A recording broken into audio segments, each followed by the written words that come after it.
হে তরুণিয়া নওজোয়ান জামাকেরা,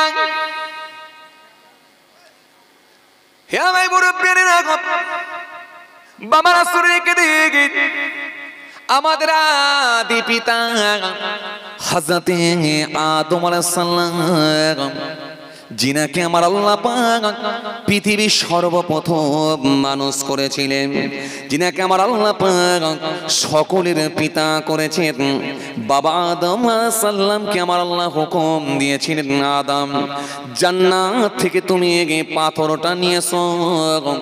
হযরতে আদম আলাইহিস সালাম জান্নাত থেকে পাথর আনলেন, পাথরটার নাম হলো হাজরে আসওয়াদ। আদম আলাইহিস সালাম ওই পাথরটা নিয়ে এসে যে পাহাড়ের কাছে রেখেছিলেন, ওই পাহাড়টার নাম হলো জাবালে আবু কুবাইস। বুঝে যাচ্ছে? সেই জাবালে আবু কুবাইসের কথা বলছি, পৃথিবীর সর্বপ্রথম পাহাড়, পৃথিবীর সর্বপ্রথম পাহাড়। তার পরিচয় করাচ্ছি, এখনো শেষ করিনি, পরিচয় করাচ্ছি। সেই জাবালে আবু কুবাইস হযরতে আদম আলাইহিস সালাম রেখে দিয়ে চলে গিয়েছিলেন। পৃথিবীর সর্বপ্রথম মানুষ যিনি হযরতে আদম আলাইহিস সালাম, আমার আল্লাহ পাক যিনাকে বলেছিলেন কাবা বাইতুল্লাহ নির্মাণ করো, হযরতে আদম আলাইহিস সালাম কাবা ঘর বানিয়েছিলেন। আদম আলাইহিস সালাম সংস্কার করেছিলেন, বরং তারও পূর্বে তারও আগে আল্লাহ কাবা ঘর বানানোর নির্দেশ দিয়েছিলেন ফারেশতাদেরকে। কিতাবের মধ্যে পাওয়া যায় আদম আলাইহিস সালাম আসার আরো 2000 বছর আগে আল্লাহ ফারেশতাদেরকে দিয়ে কাবা ঘর নির্মাণ করিয়ে নিয়েছিলেন। ফারেশতাদের বলেছিলেন, ও আমার ফারেশতারা, এই জায়গায় একটা ঘর বানাও, আমার ঘর বানাও। গোটা পৃথিবীর মানুষ এসে এই জায়গায় তওয়াফ করবে, তওয়াফ করবে আমার ঘর। আর এর উপরে সোজাসুজি একটা ঘর, যেটা হলো বাইতুল মামুর। বাইতুল মামুরে তওয়াফ করবে আমার ফারেশতারা, আর পৃথিবীর জমিনে তওয়াফ করবে আমার বান্দা বান্দিরা। ফারেশতাদেরকে দিয়ে আল্লাহ তৈরি করেছিলেন আদম আলাইহিস সালাম আসার আরো 2000 বছর আগে। অনেকে বোঝে না, তারা বলছে ইসলাম 3 দিনের ধর্ম, হযরত মুহাম্মদ সাল্লাল্লাহু আলাইহি ওয়াসাল্লাম থেকে ইসলাম ধর্ম এসেছে। আসলে এরা জানে না, এরা জানে না পৃথিবীর সর্বপ্রথম যে মানুষটাকে আল্লাহ বানিয়েছিলেন বা পাঠিয়েছিলেন, তিনি কি কোনো গায়ের কম ছিলেন? গায়ের কম থাকেননি। তিনি কি কোনো অন্য ধর্মের মানুষ ছিলেন? না, তিনিও ইসলাম ধর্মের অনুসারী ছিলেন, যার নাম হলো হযরতে আদম আলাইহিস সালাম। পৃথিবীর সর্বপ্রথম যিনি মহিলা এসেছিলেন মা হাওয়া আলাইহিস সালাম, তিনিও ছিলেন ইসলাম ধর্মের অনুসারী। তাহলে ইসলাম কবে থেকে এসেছে? ইসলামের বয়স কত? ইসলাম ধর্মের বয়স কত? কবে থেকে ইসলাম এসেছে? আর এরা বোঝে না, এরা বলছে হযরত মুহাম্মদ সাল্লাল্লাহু আলাইহি ওয়াসাল্লাম থেকে ইসলাম এসেছে, তার মানে খুব বেশি হলে 1400 থেকে 1500 বছর, 1500 বছর বয়স, তার বেশি না, মানে 1500 বছর বয়স। আসলে এরা জানে না, এরা জানে না পৃথিবীর সর্বপ্রথম যে মানুষ, তিনি হলেন ইসলাম ধর্মের অনুসারী, তিনি ছিলেন মুসলমান আল্লাহওয়ালা, তিনি ছিলেন হযরতে আদম আলাইহিস সালাম। জোরে বলতে পারেন না? জি। তাহলে আপনি বলবেন হুজুর হযরত মুহাম্মদ সাল্লাল্লাহু আলাইহি ওয়াসাল্লাম থেকে কি এসেছে? হ্যাঁ, হযরত মুহাম্মদ সাল্লাল্লাহু আলাইহি ওয়াসাল্লাম থেকে আল্লাহ ফাইনাল করে দিয়েছেন কিছু কাট ছাঁট প্লাস মাইনাস সংশোধন সংযোজন, এটা চলবে এটা চলবে না, এটা করবে এটা করবে না, এই ফাইনালটা হযরত মুহাম্মদ সাল্লাল্লাহু আলাইহি ওয়াসাল্লামকে দিয়ে আল্লাহ ফাইনাল সিদ্ধান্তটা করে দিয়েছেন। ফাইনাল কলমটা কিন্তু আমার রাসূলুল্লাহ চালিয়ে দিয়ে গেছে। জোরে বলতে পারেন না? আমার নবী ফাইনাল কলমটা চালিয়েছেন। এই ফাইনাল কলমটা যে আমার রাসূলুল্লাহ চালিয়ে দিয়ে গেছেন, এর উপরে আর কলম চালাবার মতো ক্ষমতা কারোর নাই। কিয়ামত পর্যন্ত কারোর সংশোধন সংযোজন করার মতো ক্ষমতা, প্লাস মাইনাস করার মতো ক্ষমতা, একটা জাবার চেঞ্জ, একটা জাবার জের কোরআনে চেঞ্জ করার মতো ক্ষমতা, একটা জাবার জের চেঞ্জ করার মতো ক্ষমতা কারোর হবে না। এজন্য ফাইনাল কলমটা কিন্তু আমার নবী চালিয়ে দিয়ে গিয়েছিলেন। ফাইনালটা হয়েছে রাসূলুল্লাহ থেকে, কিন্তু ধর্ম এসেছে বহু পূর্ব থেকে। মুসা নবী, ঈসা নবী, দাউদ নবী, সুলাইমান নবী, ইউসুফ নবী, জাকারিয়া নবী, ইহইয়া নবী, ইউনূস নবী, দাউদ নবী, সুলাইমান নবী, ইদ্রিস নবী, ইলিয়াস নবী, একাধিক নবী আম্বিয়া ইসলামকে দিয়ে আল্লাহ পাঠিয়েছেন, দিনের দাওয়াত দিয়েছে। কেউ মেনেছে, কেউ মানেনি। কেউ মেনেছে, কেউ মানেনি, কেউ কবুল করেছে, কেউ কবুল করেনি, কিন্তু ফাইনালটা হযরত মুহাম্মদ সাল্লাল্লাহু আলাইহি ওয়াসাল্লামকে দিয়ে আল্লাহ করে দিয়েছেন।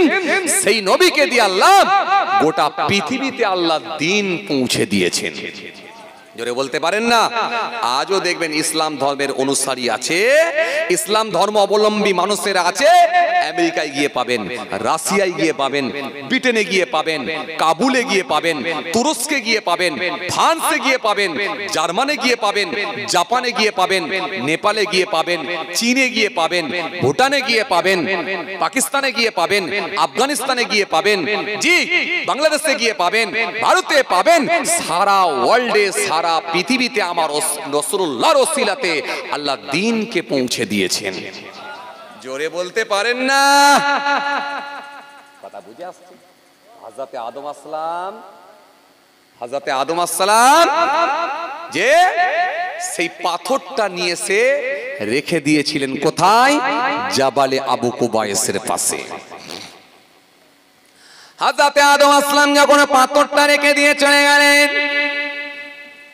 এরপরে আর পাথর লাগানো হয় না। এরপরে আমার আল্লাহ পাক জাতির পিতা হযরত ইব্রাহিম খলিলুল্লাহকে আল্লাহ পাঠালেন।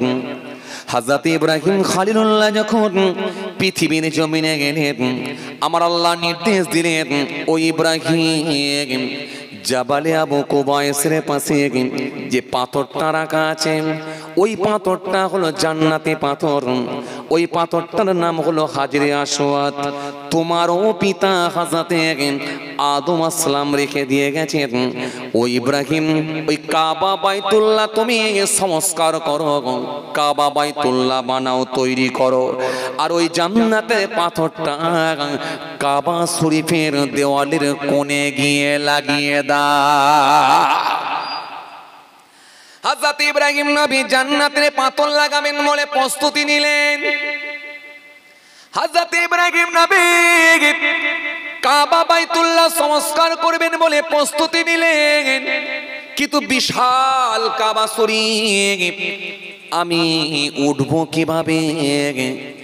আধুনিক মেশিন নাই, লিফট নাই, কোন বড় উচ্চ মাপ, কোন বড় উন্নত মানের মেশিন পত্র নাই, কিভাবে এত বিশাল বড় কাবা শরীফ আমি সংস্কার করাবো?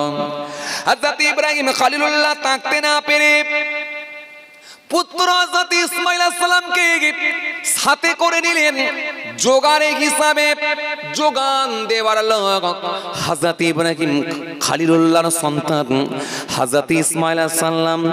বাচ্চা বয়স কিতাবের মধ্যে পাওয়া যায়, কোন কোন বর্ণনায় পাওয়া যায় অন্তত 12 থেকে 13 বছর বয়স, অল্প বয়স হযরত ইসমাঈল আলাইহিস সালাম। সেই ইসমাঈল আলাইহিস সালামকে সাথে করে নিয়ে কাবা বাইতুল্লাহ সংস্কার করার জন্য চলে এলেন। কাবা শরীফ দেখলেন, কিভাবে করব আল্লাহ? এত বিশাল বড় কাবা বাইতুল্লাহ কেমন করে আমি সংস্কার করব?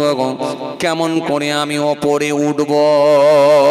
আমার আল্লাহ সেই সময় বলেন, শোনা ও ইব্রাহিম, শুনে রাখো, ও ইব্রাহিম জেনে রাখো, তুমি তাকিয়ে দেখো, একটা পাথর আছে রাখা পড়ে আছে, যাও আমি আল্লাহ বলি ওই পাথরের ওপরে পা দাও, আর আজকের দিনে আমি আল্লাহ ওই পাথরটাকে তোমার জন্য লিফট হিসাবে বানিয়ে দিলাম। ওই পাথরটা তোমার জন্য লিফটের নাই কাজ করবে। পাথরকে যদি হুকুম করো, পাথর আল্লাহর হুকুমে ডান দিকে যাও, পাথর ডান দিকে যাবে। পাথরকে যদি বলো পাথর আল্লাহর হুকুমে বাঁ দিকে যাও, পাথর বাঁ দিকে যাবে। পাথরকে সামনে বললে সামনে যাবে, পেছনে বললে পেছনে আসবে। ওই পাথরটা তোমাকে নিয়ে হাই হবে, লো হবে, যেমন তোমার প্রয়োজন তুমি পাথরকে করে নিতে পারবে। হযরত ইব্রাহিম নবী যখন সে পাথরে পা দিলেন, পাথরে পা দেওয়ার সাথে সাথে হযরত ইব্রাহিম নবীর ব্যালেন্সটা ঠিক রাখার জন্য, হযরত ইব্রাহিম নবী কাত হয়ে না পড়ে যান, ব্যালেন্সটা ঠিক রাখার জন্য পাথরের উপরে পা দেওয়ার সাথে সাথে ওই পাথরটাতে ইব্রাহিম নবীর পা কম বেশি প্রায় 4 কড়া নিচের দিকে ঢুকে গিয়েছিল। কাদাতে যেমন আপনারা পা দিলে পায়ের ছবি পরিষ্কার বোঝা যায়, ইব্রাহিম নবী পায়ের ছবিটা পাথরের উপরে পরিষ্কার বোঝা যায়। ওই পাথরের উপরে ইব্রাহিম নবীর পাটা পরিষ্কার আমার আল্লাহর হুকুমে পাথর উপরে পায়ের ছবি উঠে গেল। ইব্রাহিম নবীর পায়ে ছাপটা পাথরের উপরে বসে গেল। ওই পাথরটাকে আজও রেখে দেওয়া আছে কাবা শরীফের চত্বরে, হারাম শরীফের ভেতরে আপনারা দেখতে পাবেন।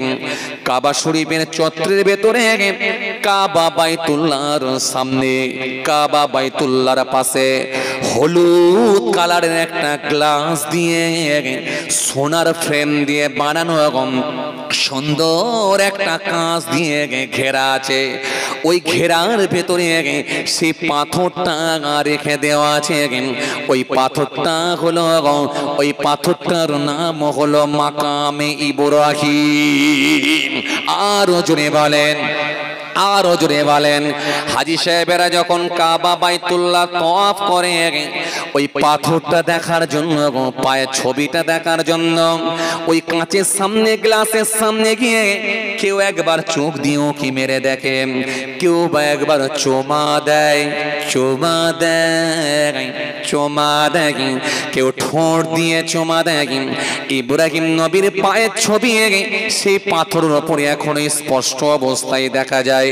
ওই পাথরখানা ওই গ্লাসের ভিতরে গোল করে ঘিরে রাখা আছে, যার দৈর্ঘ্য প্রস্থ উচ্চতা সব মিলিয়ে কম বেশি প্রায় 1 হাত। সেই পাথরখানা আজও রাখা আছে, যেটাকে বলা হয় মাকামে ইব্রাহিম। হাজী সাহেবেরা তওয়াফ করে ইহরামের পোশাক পরে 2 রাকাত নামাজ আদায় করতে হয়। ওই মাকামে ইব্রাহিমকে সামনে রেখে প্রত্যেকটা হাজী সাহেব 2 রাকাত করে নামাজ আদায় করে নেয়। জোরে বলতে পারেন না সুবহানাল্লাহ? সেই পাথর আজও রাখা আছে। জি, জমজম পানি খায় হাজী সাহেবেরা, সেই পাথরটা মানুষ দেখার চেষ্টা করে, উঁকি মারে, অনেকে শ্রদ্ধায় চুমা দেয়, ঠোঁট দিয়ে চুমা দেয়, হাত দিয়ে চুমা দেয়, আর অনেকে হাত দিয়ে চুমা দেয়, নিজের শরীরে এইরকম করে বুলিয়ে নেয়। যে যা আবেগে ভালোবাসাই করে, মোহাব্বত, ভালোবাসা, ইশক, এটা অন্য কিছু নয়। সেই ইব্রাহিম খলিলুল্লাহ তিনি ওই জাবালে আবু কুবাইসের ওখান থেকে পাথরটা তুলে নিয়ে এসে হাজরে আসওয়াদ কাবা বাইতুল্লাহতে সাঁটিয়ে দিয়েছিলেন, লাগিয়ে দিয়েছিলেন। সেই হাজরে আসওয়াদ আজও লাগানো আছে। কথা বুঝে আসছে? আমি শুধু আপনাদেরকে পরিচয় করিয়ে দিচ্ছি জাবালে আবু কুবাইস, একটা পাথরের, একটা পাহাড়ের পরিচয় করাচ্ছি। জাবালে আবু কুবাইস যখন আপনি জানবেন না, ইতিহাস যখন জানবেন, তার ব্যাকগ্রাউন্ড সম্পর্কে যখন জানার চেষ্টা করবেন, কি ঘটনা ঘটেছিল যখন জানার চেষ্টা করবেন, আপনার ভেতরে আলাদা একটা আবেগ তৈরি হবে, আলাদা একটা আপনার ভেতরে আন্তরিকতা, ভালোবাসা তৈরি হবে। কি কথা ঠিক বলছি না ভুল বলছি? এইভাবে যদি উহুদ পাহাড়ের কথা বলেন, বদরের কথা বলেন, খাইবারের কথা বলেন, মোতার কথা বলেন, জি, এক একটা পাহাড় নিয়ে যদি আলোচনা করা হয়, জাবালে রহমানের কথা যদি বলা হয়, জি, গারে সুর, হেরা পর্বতের কথা যদি বলা হয়, এক একটা পাহাড়ের শান মর্যাদাকে আল্লাহ বাড়িয়ে দিয়েছেন একমাত্র তার হাবিবুল্লাহর ওসিলাতে। কথা বুঝে আসছে? সেই হযরত ইব্রাহিম আলাইহিস সালাম কাবা বাইতুল্লাহ তৈরি করে আল্লাহকে, আল্লাহ সারা পৃথিবী থেকে তো আমার কোটি কোটি সব আওলাদরা আসবে, এরা খাবে কি, খাবে কি? এ তো গোটা আরব খালি পাহাড় আর পাহাড়, জাজিরাতুল আরব বলা হয়। গোটা আরবকে পাহাড়ে ঘেঁষা আরব। আজকের দিনে যে আপনারা বড় বড় বিল্ডিং দেখছেন, বড় বড় বিল্ডিং দেখছেন, সুন্দর সুন্দর রাস্তাঘাট দেখছেন, এটা সব কিন্তু আমার নবী হযরত ইব্রাহিম আসসালামের দোয়া, রাসূলুল্লাহর দোয়া। আল্লাহ সেই দেশটাকে সোনার দেশ বানিয়ে দিয়েছেন। এজন্য মাটির তলা থেকে, জমিনের নিচে থেকে সোনা পাওয়া যায়, জমিনের নিচে থেকে ওখানে সোনা পাওয়া যায়, সোনা ওঠে। জমিনের নিচে থেকে তেল উঠে, তেল তেল পেট্রোল। কিন্তু বড় দুঃখের সঙ্গে বলতে হয় সেখানে রিফাইন করার মতো তাদের ক্ষমতা হচ্ছে না, তাই আমেরিকার গোলামি করতে হয়। নালে পৃথিবীর জমিনে মাথা তুলে ঘোরার মতো একটাই দেশ, সেটা হলো মক্কা শরীফ, মদিনা শরীফ। এদের উপরে কেউ মাথা উঁচু করতে পারে না, কারণ যেই শহরের কসম আল্লাহ নিজে কোরআনের মধ্যে খেয়েছে। কথা কিছু বুঝতে পারছেন বাপ? যে শহরটা হলো পবিত্র শহর, স্বচ্ছ শহর, গোটা পৃথিবীর শহরের সঙ্গে আপনি মেলাতে পারবেন না, গোটা পৃথিবীর কোন দেশের সঙ্গে আপনি মেলাতে পারবেন না। একটা মাতাল নাই, একটা পকেটমার নাই, একটা চোর নাই, একটা চিটিংবাজ নাই, একটা ধাপ্পাবাজ নাই, একটা সুদখোর নাই, একটা ঘুষখোর নাই, একটা লটারির দোকান নাই, একটা মদের ঠেক নাই, কিচ্ছু নাই, সব স্বচ্ছ, নিট এন্ড ক্লিন, পরিষ্কার, স্বচ্ছ স্বচ্ছ। মানুষও স্বচ্ছ, মানুষও পরিষ্কার, বিল্ডিংও পরিষ্কার, রাস্তাঘাটও সব পরিষ্কার। মোটরসাইকেল নাই, ধোঁয়ার কোনো ব্যবস্থা নাই, মোটরসাইকেল নাই, দু চাকার মোটরসাইকেল নাই, ইঞ্জিন ভ্যান নাই, টোটো নাই, মোটো নাই, অটো নাই, ভ্যান নাই, ভাঙা লরি নাই, উল্টে যাওয়া কোনো লরি নাই, কিছু নাই, সব পরিষ্কার ফ্রেশ। জাপানি বাস, বড় বড় বাসগুলো আছে, ছুটছে 110 110-এ ছুটছে, ভেতরে মাইকের ব্যবস্থা করা আছে, মাইক্রোফোন লাগানো আছে। জি, হাজি সাহেবরা উঠলেই দোয়া পড়ে দেওয়া হচ্ছে, ফার্স্ট দোয়া পড়ে দেওয়া হলো। জি, এবারে গাড়ি চলছে, কোরআন তেলাওয়াত হচ্ছে। জাপানি বাস গোটাটাই এসি, ভেতরে টয়লেটের ব্যবস্থাও করা আছে। খালি বাস আছে আর 4 হুইলার আছে, 4 চাকা গাড়ি আছে, কাঁচ তুলে দিয়ে এসি গাড়ি চলছে, বাকি আর কোনো ঝামেলাই নাই। আপনার কি বলে পরিবেশ দূষণ হবে, শব্দ দূষণ হবে, ওসব কোনো সিস্টেমই নেই। কিছু ব্যাটারিওয়ালা সাইকেল, ছোট ছোট সাইকেল সাঁ করে বেরিয়ে যাচ্ছে, যে যার প্রয়োজনীয় কাজ মেটানোর জন্য গোটা কতক সাইকেল লোক ব্যবহার করছে, বাকি আর কিছু নেই। সারা পৃথিবীতে একটাই দেশ যেখানে মানুষকে দেখে গাড়ি পার হয়।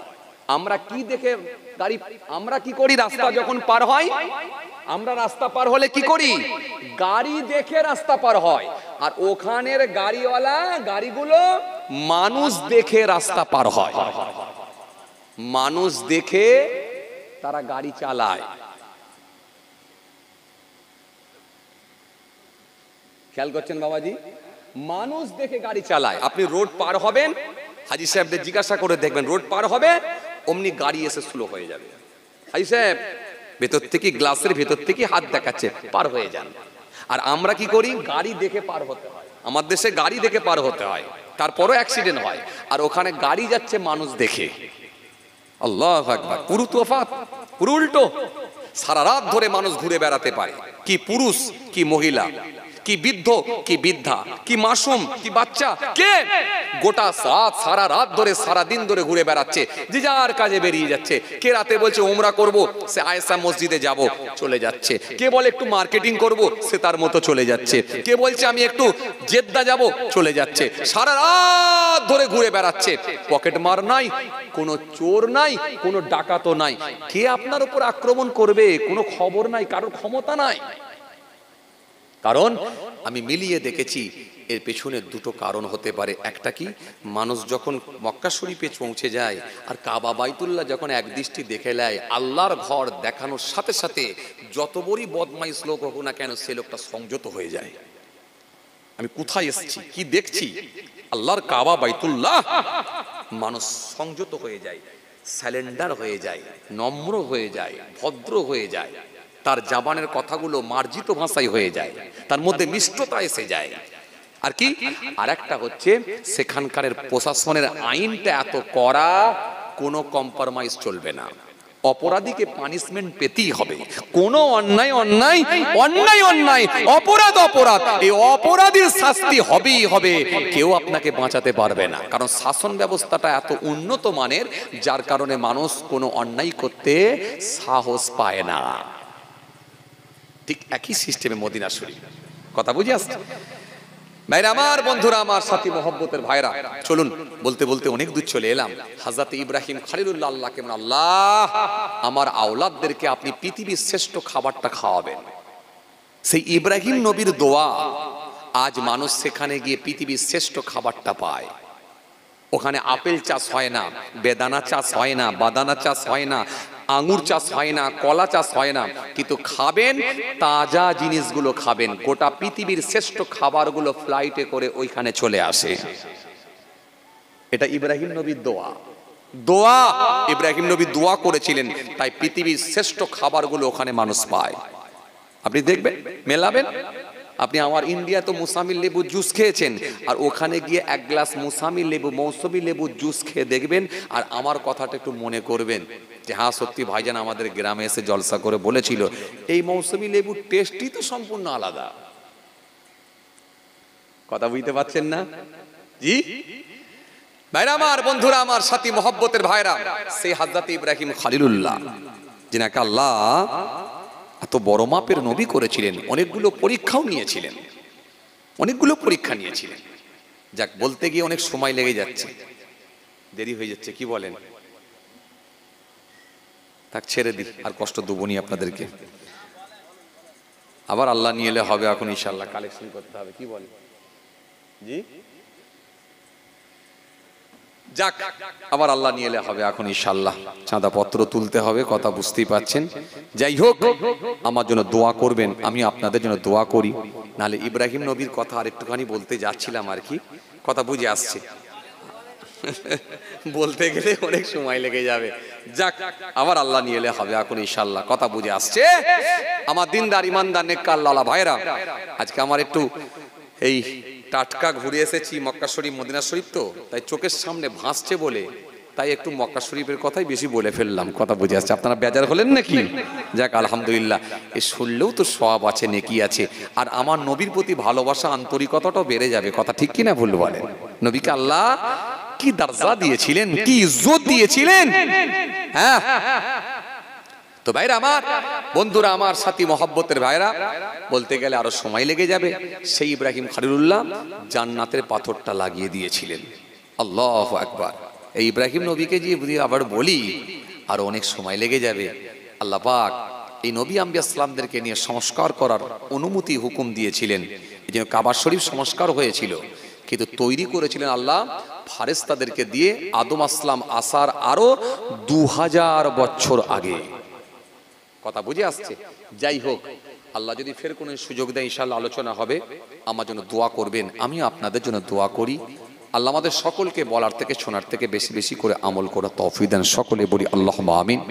কাজের মানুষ আছেন, খেটে খাওয়া মানুষ আছেন, বিভিন্ন রকম কর্মের সঙ্গে যুক্ত আপনারা। দিনের বেলা অনেক পরিশ্রম করতে হয়, হার্ড পরিশ্রম করতে হয়, আমি জানি। যাক, আমার ভাইয়েরা ভালোবেসে দোয়ার মাহফিল দিয়েছেন, আপনারাও এসে বসেছেন। গুনাহগারকে ভালোবেসে দাওয়াত দিয়েছিলেন, তাই আপনাদের খেদমতে আসতে পেরেছি, আল্লাহ নিয়ে এসেছেন। অল্প সময় সংক্ষিপ্ত কিছু বয়ান করলাম। আজকের আলোচনার বিষয়বস্তু ছিল একটা পাহাড় সম্পর্কে আপনাদেরকে একটু পরিচয় করালাম। সেই পাহাড়টার নাম হলো জাবালে আবু কুবাইস।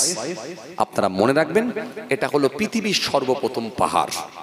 এই পৃথিবীর সর্বপ্রথম পাহাড় সম্পর্কে একটু খালি পরিচয় করিয়ে দিলাম, জাস্ট, অন্য কিছু নয়। যতক্ষণ আলোচনা হলো সেই পাহাড় সম্পর্কে, ওই পাহাড় নিয়ে বলতে গিয়ে পাশাপাশি ওই প্রসঙ্গ নিয়ে কিছু আলোচনা এসেছে, কিন্তু মূল আলোচনার বিষয়বস্তু যেটা ছিল জাবালে আবু কুবাইস। যে পাহাড়টার আর একটা নাম আছে, যেটার নাম হলো কি? জাবালে আমিন। যাক, আল্লাহ ফের কোনদিন সুযোগ দিলে ইনশাআল্লাহ আলোচনা হবে। আমার জন্য দোয়া করবেন। আসুন ছোট্ট করে দাঁড়িয়ে সালাম পাঠ করব, বিদায় নেব। সকলে যে যেখানে ছড়িয়ে ছিটিয়ে আছেন চলে আসবেন, আর একটু আগের দিকে আগিয়ে আসবেন, একটু সামনের দিকে একটু চলে আসবেন, মাহফিলের সৌন্দর্যটা বাড়বে। একটু আগে চলে আসেন। ইয়া নবী,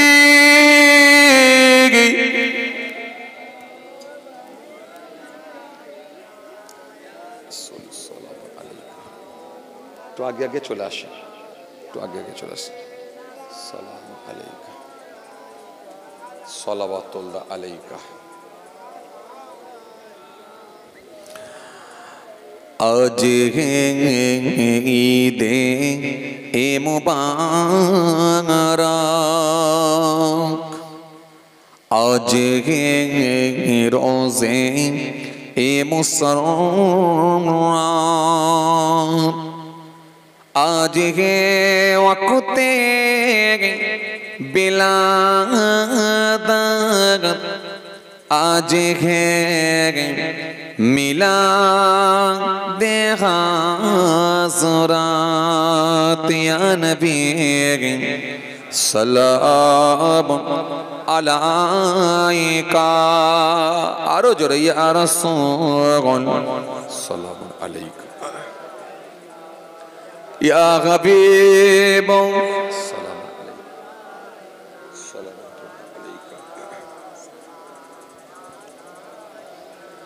या नबी सलाम लो आमारो, या रसूल सलाम लो आमादेरो, या हबीब सलाम लो बालगन मोरा जे सबाई गुनाहगार, या नबी सलाम अलैका, या रसूल सलाम अलैका, या हबीब सलाम अलैका, सलावतुल्लाह अलैका। मीमू से मदीने है वाले, हे से हसमी है वाले, मीमू से मेरा हुआ ले, दाल से दीदार हुआ ले, या नबी सलाम अलैका, या रसूल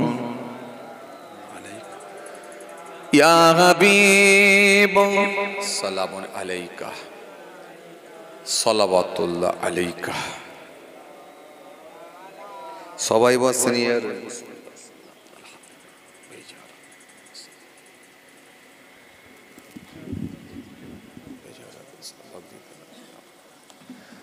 दरूद शरीफ अल्लाहुम्मा सय्यदना व अला आलि सय्यदना,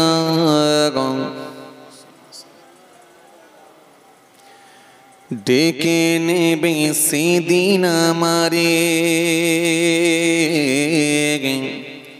তোমার প্রিয় করে নিও, হায়াতের দিন ফুরালে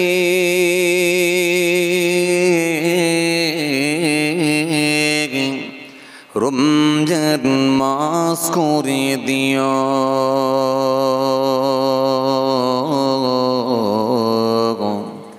জুম্মার দিন করে দিও, কলেমা নসিব মোর দিও,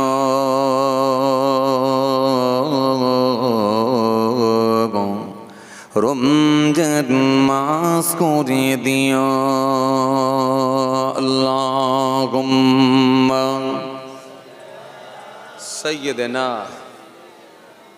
মাওলানা মুহাম্মদ ওয়া আলা আলি সাইয়্যিদিনা মাওলানা সাল্লাল্লাহু আলাইহি ওয়াসাল্লাম।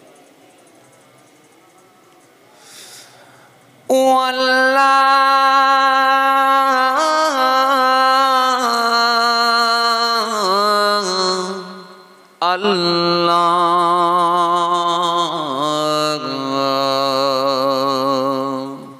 রমজান মাস করে দিও,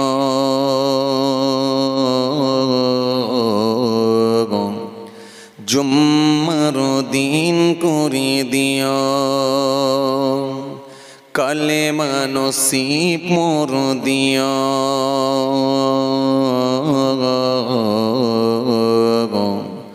রমজান মাস করে দিও। রমজান করেছো তুমি বছরের সেরা, গুনাহগারদের জন্য এ মাসে কসিলা।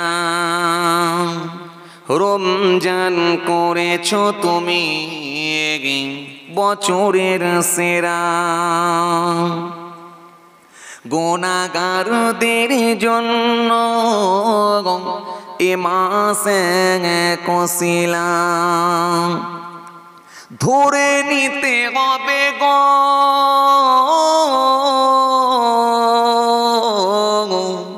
চলে গেলে মাস, তুলে নিতে হবে গো পুণ্যি সবার, দয়ার মাবুদ মরণে কি পারখিও।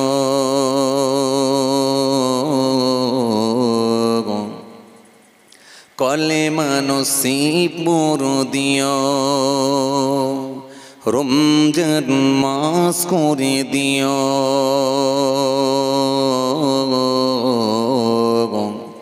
জুম্মার দিন করে দিও। ডেকে নেবে সেদিন আমারে তোমার প্রিয় করে নিও, হায়াতের দিন ফুরালে রমজান মাস করে দিও,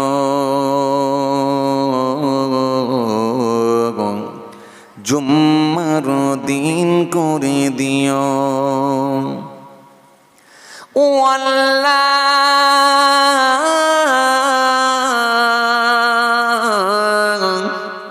আল্লাহ,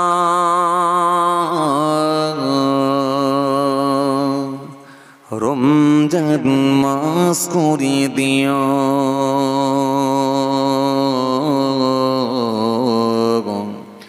জুম্মার দিন করে দিও। আল্লাহুম্মা সাল্লি আলা মাওলানা মুহাম্মদ। আওয়াজ করে পড়েন ওয়া আলা আলি সাইয়্যিদিনা মাওলানা মুহাম্মদ সাল্লাল্লাহু আলাইহি ওয়াসাল্লাম। আলহামদুলিল্লাহ, অনেক সময় আপনারা দিয়েছেন। আল্লাহ এই মাহফিলকে কবুল করেন, আমরা জোরে বলি আল্লাহুম্মা আমিন। আল্লাহ আমাদের সকলকে আল্লাহ নামাজি বানিয়ে দেন, রোজাদার বানিয়ে দেন, আমরা জোরে বলি আল্লাহুম্মা আমিন। আল্লাহ আমাদের সকলকে শোনার থেকে বলার থেকে বেশি বেশি করে আমল করার তৌফিক দেন, সকলে বলি আল্লাহুম্মা আমিন। মাশাআল্লাহ, আলহামদুলিল্লাহ, অনেক মানুষের সমাগম।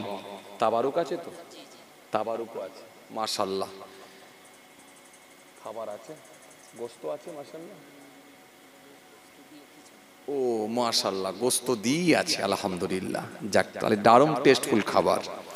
আর খিচুড়ি এমনি আমার খুব পছন্দনীয় খাবার, বিশেষ করে বুড়ো লোকেদের জন্য দারুণ টেস্টফুল খাবার। ও দেওয়ার আগে চলে যায় আর খাওয়ার আগে হজম হয়। কি বলেন আপনারা? একটু মজা করে বললাম চাচাদেরকে, রাগটাগ করলেন নাকি চাচারা? আলহামদুলিল্লাহ, এটা আপনাদের ভাতিজা হয়, একটা চাচা ভাইপো সম্পর্ক থাকে কি থাকে না, এটা ভালোবেসে বললাম। আলহামদুলিল্লাহ, তাবারুকের ব্যবস্থা করেছেন আমার ভাইরা, কোদালিয়া গ্রাম।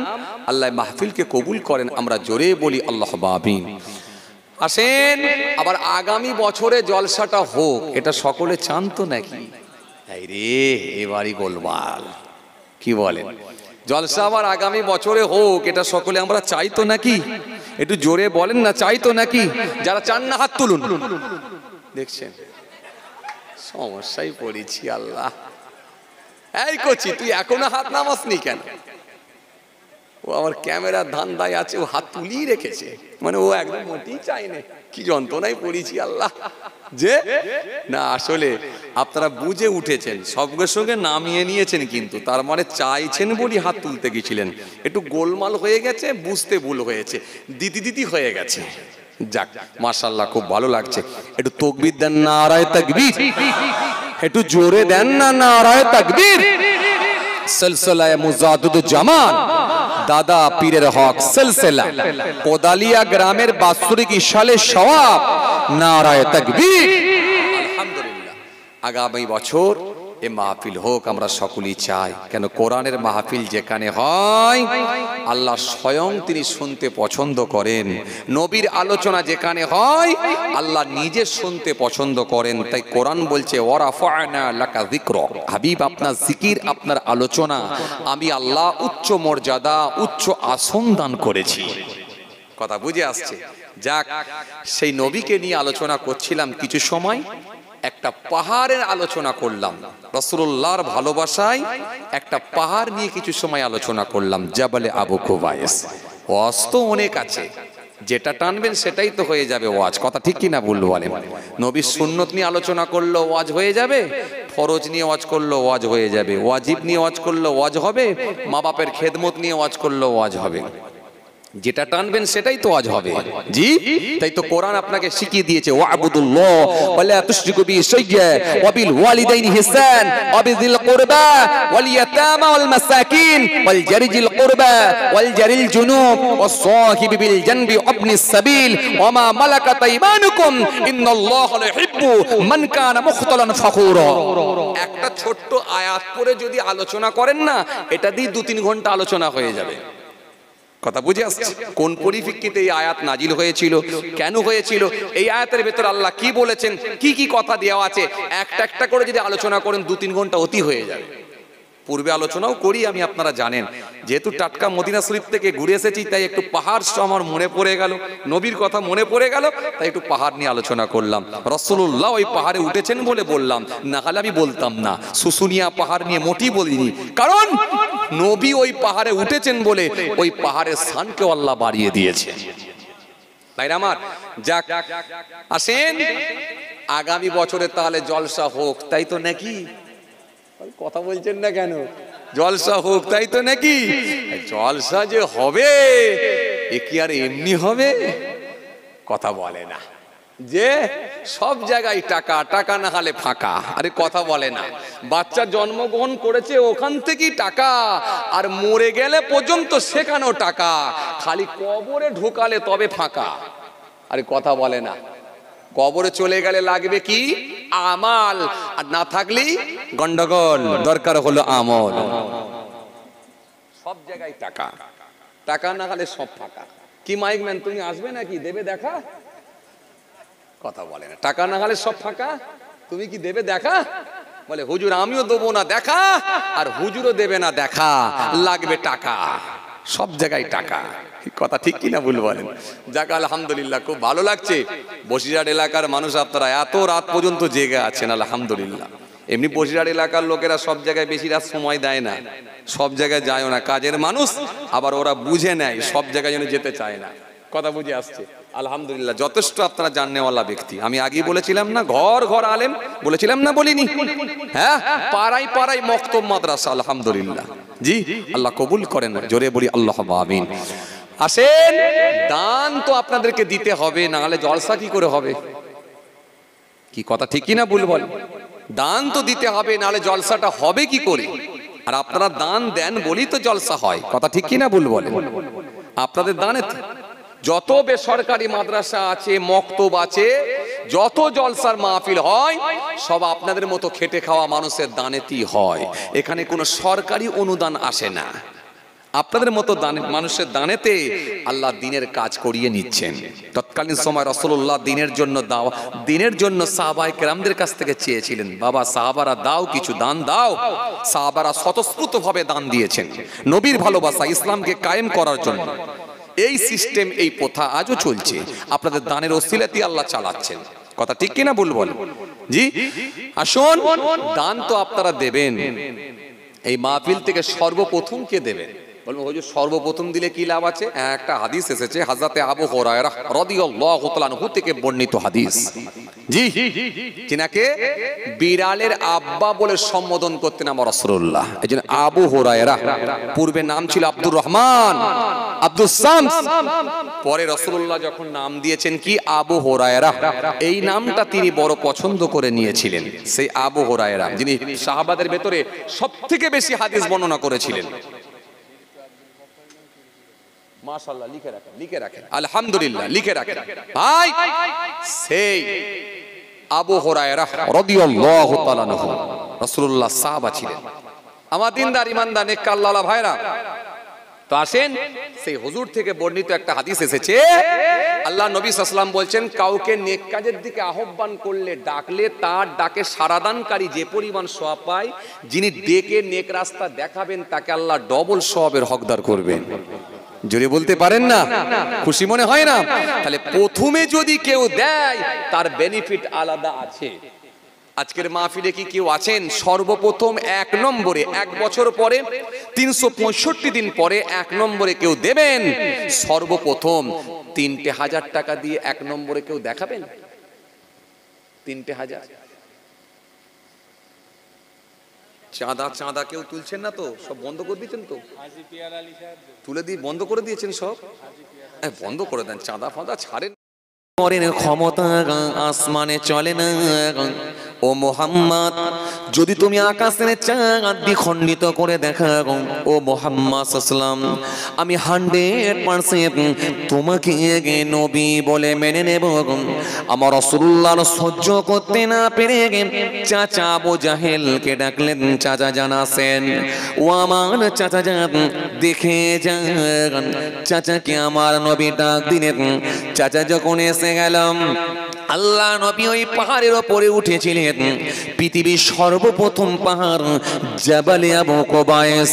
এই পাহাড়ের উপরে উঠে আমার রাসূলুল্লাহ আল্লাহর দরবারে দোয়া করেছিলেন। আকাশের দিকে তাকিয়ে আঙ্গুলের ইশারা দিয়েছিলেন। দিয়ে আমার নবী সেই সময় বলেছিলেন, হে আকাশের চাঁদ, আল্লাহর হুকুমে দ্বিখণ্ডিত হয়ে যাও। বলার সঙ্গে সঙ্গে নবীর জাবানের দোয়াতে আকাশের চাঁদ দ্বিখণ্ডিত হয়ে গিয়েছিল। সে চাঁদকে আপনি দেখতে না পেলেও কিন্তু পাহাড় দেখতে পাবেন এখনো আছে। ওই পাহাড়টাই হলো পৃথিবীর সর্বপ্রথম পাহাড়। যখন আপনি পাহাড় সম্পর্কে আপনি পাহাড়ের পরিচয় জানবেন, তখন আপনার মধ্যে আলাদা ভালোবাসা তৈরি হয়ে যাবে। আমি কোন পাহাড় দেখছি, এটা তো সাধারণ কোনো পাহাড় নয়। এই পাহাড়ের গুরুত্ব কত, যে পাহাড়ে উঠে আমার নবী আকাশের চাঁদ দ্বিখণ্ডিত করেছিলেন, সেই পাহাড়। আপনার ভালোবাসা আলাদা তৈরি হবে। কথা কিছু বুঝে আসছে?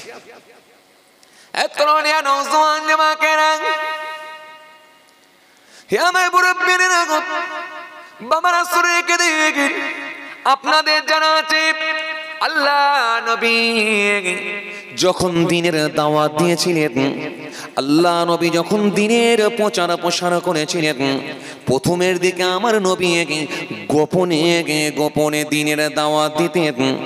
পরে আমার আল্লাহ যখন নির্দেশ দিলেন, ও আমার হাবিব দোস্ত, আর আপনাকে গোপনে দ্বীনের প্রচার প্রসার করা লাগবে না, এবারে আপনি প্রকাশ্যে দ্বীনের দাওয়াত দিন। আরো জোরে বলেন, আরো জোরে বলেন। আল্লাহ নবী প্রকাশ্যে দ্বীনের দাওয়াত দিবেন। মক্কার মানুষদের ডাকলেন, হে আমার মক্কার মুরব্বীরা, হে আমার মক্কার বয়োজ্যেষ্ঠ মানুষেরা, হে আমার মক্কার বাপেরা, হে আমার মক্কার মানুষেরা, হে মক্কার যুবকেরা, হে মক্কার তরুণীরা, তোমরা এই পাহাড়ের পাদদেশে এসে হাজির হয়ে যাও। আল্লাহ নবী যখন ডাকলেন, মক্কার মানুষেরা দলে দলে দলে দলে দলে তারা পাহাড়ের নিচে গিয়ে দাঁড়িয়ে গেল। তারা জানতো মুহাম্মদ সাল্লাল্লাহু কে আমরা নবী বলে মানি না ঠিকই, কিন্তু নবী বলে মানি না এটা ঠিকই, কিন্তু মুহাম্মদ সাল্লাল্লাহু যে কথাগুলো বলেন জীবনে কোনোদিন তিনি সত্য ছাড়া মিথ্যা বলে না। আরো জোরে বলেন, আরো জোরে বলেন। মক্কার মানুষরা যখন দলে দলে, মক্কার মানুষরা যখন ঐক্যবদ্ধ হয়ে ওই পাহাড়ের পাদদেশে ওই পাহাড়ের নিচে গিয়ে দাঁড়িয়ে গেলেন, আল্লাহ নবী যে পাহাড়টার উপরে উঠেছিলেন সেই পাহাড়টার নাম হলো জাবালে আবু কুবাইস। জাবালে আবু কুবাইস পাহাড়ের উপরে আল্লাহ নবী উঠে বলেছিলেন, ওয়াবুদুল্লাহ ওয়ালা তুশরিকু বিহি শাইয়্যা, তোমরা এক আল্লাহর অনুসরণ করো, আল্লাহর সঙ্গে কেউ শরীক করো না। যখনই তিনি এই কথা বলেছিলেন মক্কার মানুষগুলোর ভেতর থেকে, তাদের ভেতরে ছিল মক্কার একজন লিডার, মক্কার একজন প্রভাবশালী ব্যক্তি যার নাম হলো আবু লাহাব। আবু লাহাব সেই সময় চিৎকার মেরে বলেছিলেন, হে মুহাম্মদ সাল্লাল্লাহু আলাইহি ওয়াসাল্লাম, তুমি ধ্বংস হয়ে যাও, তুমি ধ্বংস হয়ে যাও, দুনিয়া থেকে তোমার নাম নিশানা মিটে যাক। তুমি কি এই কথা বলার জন্য সারা দিন আমাদেরকে রোদ্রে দাঁড় করিয়ে রেখেছিলে? ও মুহাম্মদ তুমি ধ্বংস হয়ে যাও, মুহাম্মদ সাল্লাল্লাহু আলাইহি ওয়াসাল্লাম তুমি ধ্বংস হও। শুধু তাই নয়, পাথর তুলেছিল আল্লাহ নবীকে মারার জন্য, রাসূলকে মিটিয়ে দেবেন বলে পাথর তুলেছিল। নবীর একটু মনটা খারাপ হয়ে গেছে, আমার রাসূলুল্লাহর একটু মনটা খারাপ হয়ে গেছে, চোখ ভরা পানি, বুক ভরা বেদনা নিয়ে আমার নবী চুপ করে দাঁড়িয়ে আছে।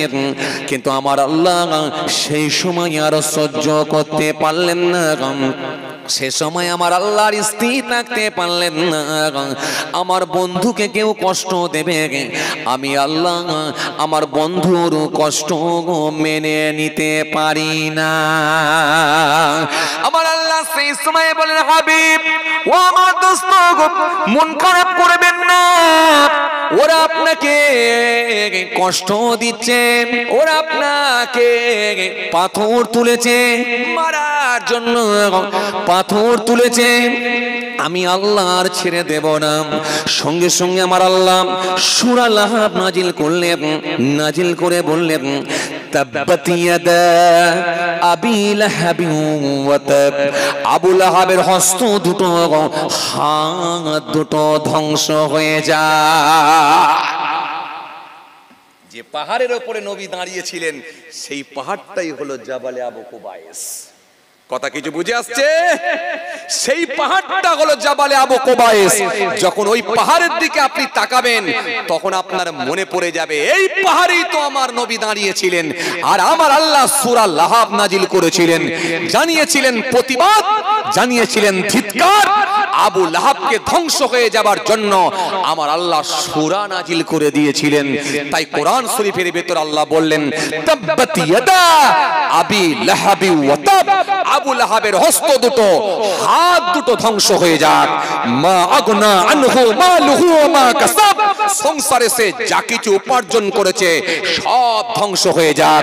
সায়াসলা নারান জাতা লাহাবি, অতি সত্বর আমি আল্লাহ তাকে জাহান্নামের আগুনে নিক্ষেপ করব। ওয়া আমরাতুহু, তার সঙ্গী তার স্ত্রীকেও করে দেব। কোন স্ত্রী? হাম্মালাতাল হাতাব, সেই কাঠের বোঝা বহনকারিনী স্ত্রী। ফি জিদিহা হাবলুম মিন মাসাদ, যার মরণটা তো কষ্টদায়ক করে দেব। সে যখন কাঠের বোঝা নিয়ে যাবে, খেজুর গাছে রশিটা গলায় গিয়ে বসবে আর কাঠের বোঝাটা পেছন দিকে উল্টাবে, ওই অবস্থায় আমি আল্লাহ তার মৃত্যুটাও দেব। এই ওয়াজ আপনাদের জানা আছে? আমি বলছি না যে ওয়াজ জানা নাই। কেন? আবু লাহাবের স্ত্রী যার নাম হলো উম্মে জামিলা আপনাদের জানা আছে, রাসূলুল্লাহকে অনেক কষ্ট দিয়েছিল, এই ওয়াজ আপনাদের জানা আছে। কিন্তু আমি বুঝাতে চাইছি কোন জায়গায় কি ঘটনাটা ঘটেছিল, এটা বোঝাতে চাইছি। কেন? আপনি কোন জায়গায় কি ঘটনা ঘটেছিল এটা আপনি জানেন না। এজন্য আপনার ভালো লাগবে যখন ওই পাহাড়টা আপনি দেখবেন, আল্লাহ সেই পাহাড় দেখছি যে পাহাড়ে আমার নবী দ্বীনের দাওয়াত দিয়েছিলেন, কাফেরদের অত্যাচারে আমার রাসূলুল্লাহ অতিষ্ঠ হয়ে গিয়েছিলেন, আর আমার আল্লাহ নারাজ হয়ে গিয়ে সূরা লাহাব নাজিল করেছিলেন। এ তো সেই পাহাড় জাবালে আবু কুবাইস, যেটা পৃথিবীর সর্বপ্রথম পাহাড়। জোরে বলতে পারেন না সুবহানাল্লাহ? হ্যাঁ, বন্ধু তো তখনই চেনা যায় যখন বিপদে সাড়া দেয়। আরে কথা বলছেন না কেন? রাসূল বিপদে আছেন, কষ্ট পাচ্ছেন, নবীকে কষ্ট দিচ্ছে কাফেররা, নবী জবাব না দিলেও জবাব কে দিচ্ছে? জোরে বলো, কে দিচ্ছে?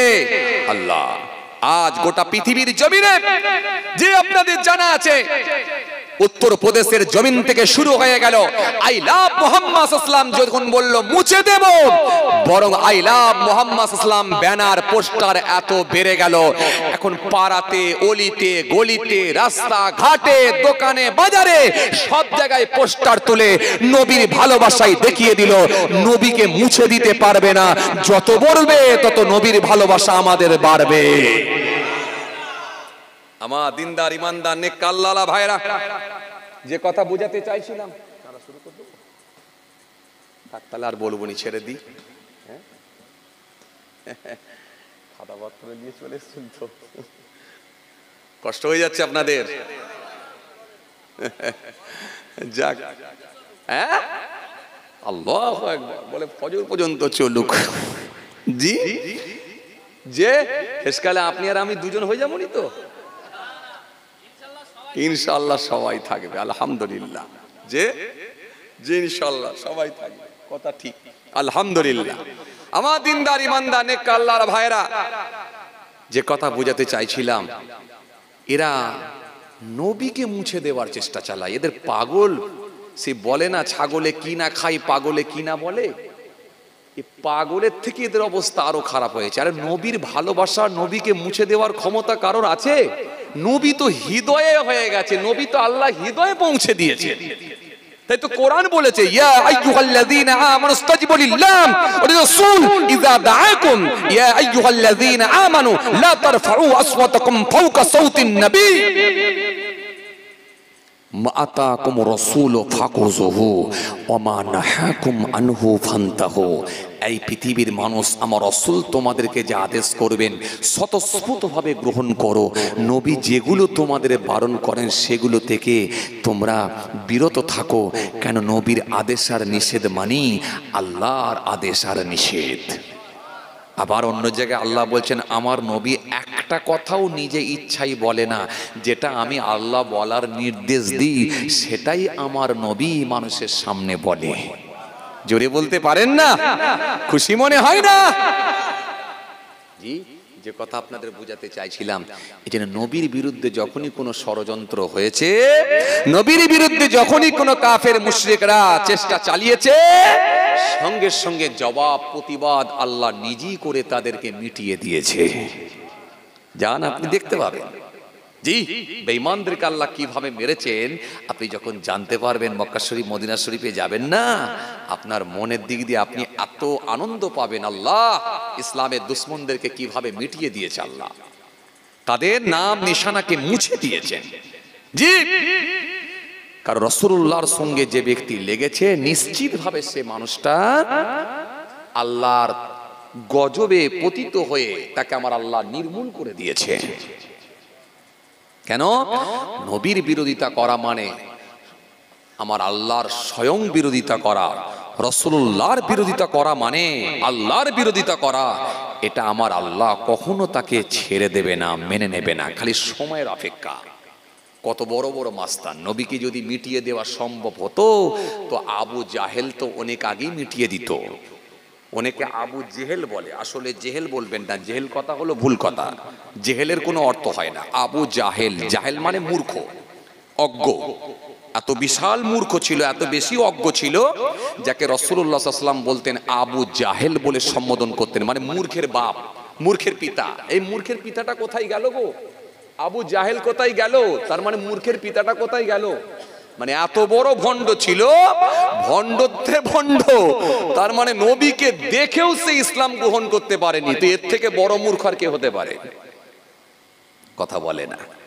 জি, সুতরাং জি, মূর্খের পিতা বলে আমার নবী ডাকতেন।